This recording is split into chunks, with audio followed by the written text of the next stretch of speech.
Good morning and a warm welcome to everyone joining us today. I'm truly honored to be here with you for this special session hosted by Eco Texas State as part of their Environmental Health and Economic Resilience series. Thank you very much, Cassandra, for the invitation. And this thoughtful series explores how healthy ecosystems and environmental practices contribute directly to stronger, more equitable economies. And it highlights also the kind of innovations that not only restore land and water, but also uplift communities, which is a big focus on biochar.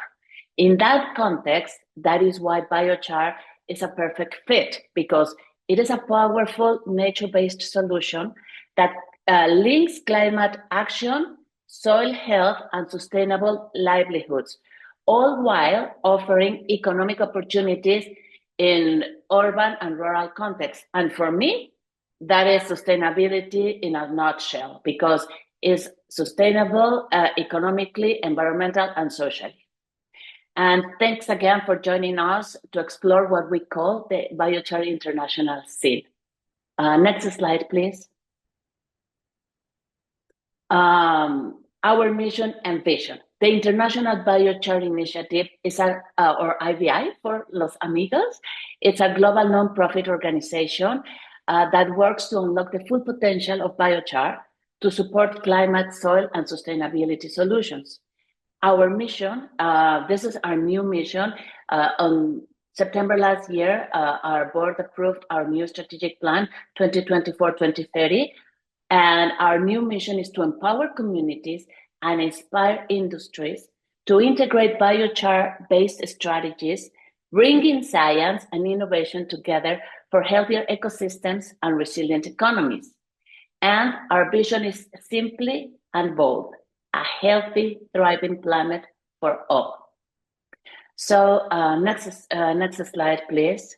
I would like to give you a brief organizational history, how IBI began. So IBI was born in 2006 out of a diverse coalition from academic, business leaders, policy advocates, farmers, and at that time, biochar enthusiasts that united have a shared belief that biochar has to be safe and has immense potential. And that hasn't changed. 20 years ago, well, next year is going to be 20 years, and that is going to be, that united belief remains valid until today. Since then, IBI has hosted international conferences, developed best practices, provide education programs, and build global networks of members, more than 500 members we have, practitioners, entrepreneurs, and researchers. Next slide, please. But the question is, why biochar? And why biochar? Because biochar is one of those tools that addresses multiple crises at once: climate change, soil degradation, waste management, and economic development. It is produced by heating biomass, organic materials like crop waste, manure, forestry residues in a low oxygen environment, transforming that biomass, that residual biomass, into a stable, rich carbon material. And that process not only prevents those biomasses or feedstock from emitting greenhouse gases, but locks carbon away for centuries or millennia, depending on the type of biomass that you're using and the pyrolysis process that you use. But minimum is, we're talking about hundreds of years that we put that carbon away, that is not going back to the atmosphere. So could you play next slide, please? So biochar can potentially remove up to 6% of global carbon emissions annually.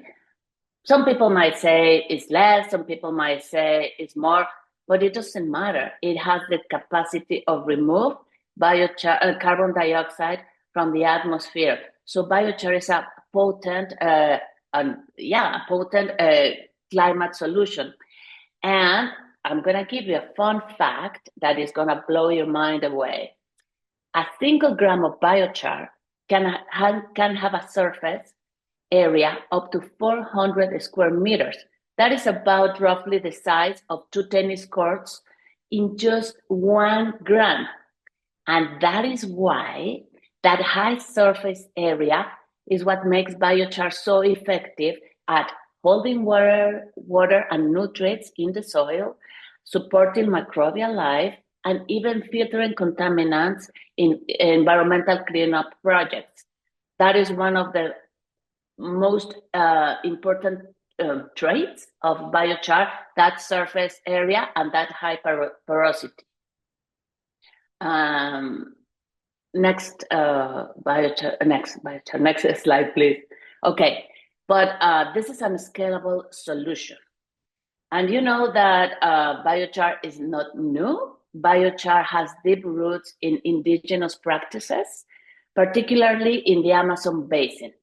Today, that ancient knowledge is being reimagined through modern technology to address today's planetary challenges. Right now, biochar is gaining traction globally, and that is why this is the international scene, as a multi-benefit environmental technology. And yet, next slide, please, it remains underutilized, and I'll tell you why. Because biochar has a potential and enormous role in the emerging carbon economy. It plays a critical role in carbon removal by storing, as I mentioned, carbon long-term in soils and other materials, waste management, reducing methane by transforming organic waste into stable carbon, local development by creating jobs and rural business models, and climate adaptation. It helps soil to retain moisture, nutrients, and to become more resilient to the environment and to the climate changes that we are facing. But these aren't just theoretical benefits. Biochar is backed by science and years and years of science. As I mentioned, by IBI, it's been around for almost 20 years, but we are not the only ones. A lot of places, a lot of people, and a lot of countries are producing research 20 years ago, and today it's only growing. It's not becoming a small thing. It's growing and it's getting traction. And biochar is actively being deployed in over 50 countries, supported by farmers, researchers, municipality, and carbon project developers. Today, and also, this is very important because this is like, the shiny object that it's making biochar, blooming or exploding, is that biochar is making undeniable waves in the voluntary carbon market. And in fact, it has become the most widely adopted carbon dioxide removal, CDR in short, pathway in the market, because it is science-backed, as I mentioned.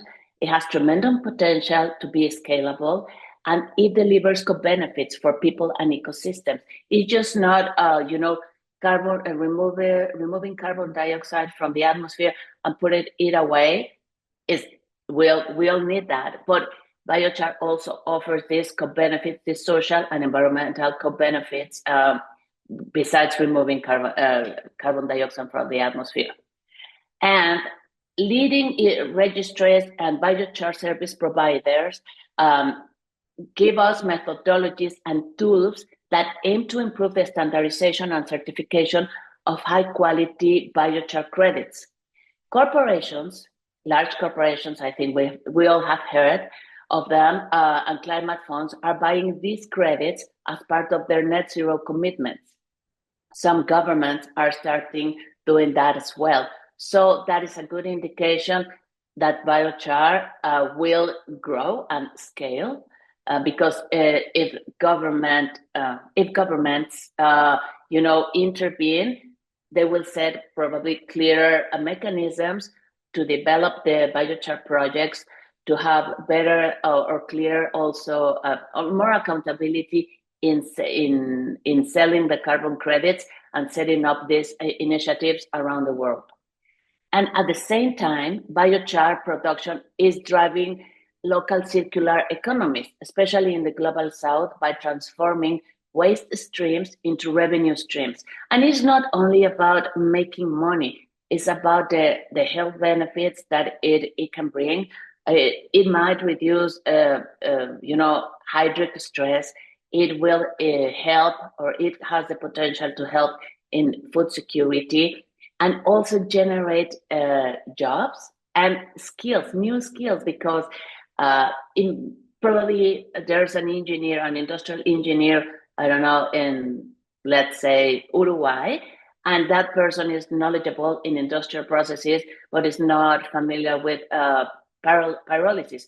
So he will acquire new skills, and it will become knowledgeable in pyrolysis, while the rest of the crew in that facility, biochar facility, will also develop other skills and knowledge that are necessary to implement biochar projects in different settings. Especially, it doesn't matter, not especially, it doesn't matter if you are doing it in an artisanal way or industrial scale, because every form of making biochar requires knowledge, safety, and special skills. And this intersection of climate finance, waste valorization, and community regeneration makes biochar a uniquely powerful solution for both environmental, health, and economic resilience. And next slide, please. And you might be asking, what is the role of IBI? And IBI, as I said, our mission is to inspire community, to empower communities and to inspire industries now. But it is also to help to scale biochar to reach its full potential and achieve global net zero targets. At IBI, we're focused on removing barriers and building trust in the biochar ecosystem. And it's not an easy task because there are so many things going on at once, that one of the main goals is to standardize and to become and to help create with help of other organizations and other entities, like this standardization and homologation of biochar worldwide, that no matter where you produce biochar, there's certainty that biochar is safe for the end use that you're planning to do, that is safe for the people who are producing it, and is safe for the environment and also for the communities, and is supporting the local economy for the communities where those projects take place. So we are focused on removing barriers, building trust across science, standards, and storytelling. And why it is important? Because to tell our story, because we need spaces like this one to create awareness, to share what we have done well, what we have not done well, what is working, and what is not working that needs to be changed, improved, or get rid of that. Because not everything is a success story. There are also lessons learned, which are as valuable as the success stories. And at IBI, we do this through partnerships that integrate biochar into supply chains and climate plans, through education programs to train professionals that might influence by doing and by example, advocacy to shape policy, and also by working with people of all backgrounds regarding biochar on scaling solutions with real-world projects around the world, as Cassandra mentioned in her introduction. We just don't talk about biochar. We help to make it happen at IBI. And next slide, please. You may ask, what are the opportunities and how can you engage? Okay, there's a place for everyone in this movement. Whether you are a business leader, academic, a student, policymaker, or farmer, you can join ISBI. You can join IBI as a member and help us grow resources and reach. You can partner on projects and bring biochar to your region or sector. You can also approach to us, and we can co-host events, fund in innovation, not fund innovation because we're an NGO, we don't have a lot of funding, but we can assist you and connect you probably with the people or the organizations that might have that funding, and IBI can help you implement that project for innovation, for research, for business development, or simply to share what you have learned today. If you just share what you have learned today, is a step forward in our movement in creating awareness for biochar and the importance of it. Our strength relies in our global network, and that includes you. So I encourage you to read our latest newsletter and learn about our education programs for 2025. Next slide, please. Please stay connected. Visit our website, as I said. Read the newsletter, and together we can scale biochar solutions that regenerate land, store carbon, build stronger and more resilient communities for people and our planet. Thank you again at ECHO, Texas State, and all of you for taking the time to be here.